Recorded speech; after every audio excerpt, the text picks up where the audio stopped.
In this video, we will discuss principles of experimental design and learn some experimental design terminology. The four principles of experimental design are control, randomize, replicate, and block. To control means to compare treatment of interest to a control group. To randomize means randomly assigning subjects to treatments. To replicate means collecting a sufficiently large sample within a study or to replicate the entire study. The last principle of experimental design is blocking. If there are variables that are known or suspected to affect the response variable, first group the subjects into blocks based on these variables and then randomize cases within each block to treatment groups. Let's discuss blocking a bit more.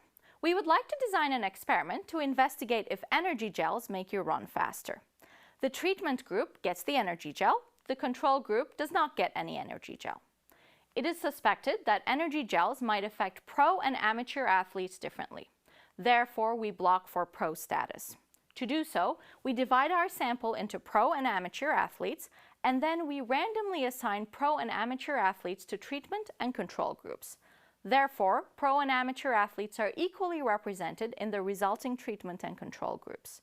This way, if we do find a difference in running speed between the treatment and control groups, we will be able to attribute it to the treatment, the energy gel, and can be assured that the difference isn't due to pro status, since both pro and amateur athletes were equally represented in the treatment and control groups. So, how do we tell the difference between a blocking variable and an explanatory variable? Explanatory variables, also sometimes called factors, are conditions we can impose on our experimental units.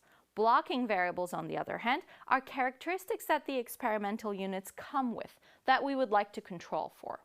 Blocking is basically like stratifying, except used in experimental settings when randomly assigning as opposed to when sampling. To wrap up our discussion on experimental design, let's go over a few new terms. A placebo is a fake treatment often used as the control group for medical studies.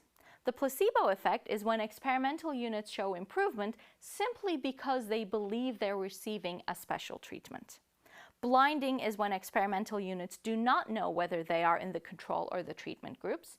And finally, a double-blind study is one where both the experimental units and the researchers do not know who is in the control and who is in the treatment group. These terms will be useful as we examine more studies throughout the course.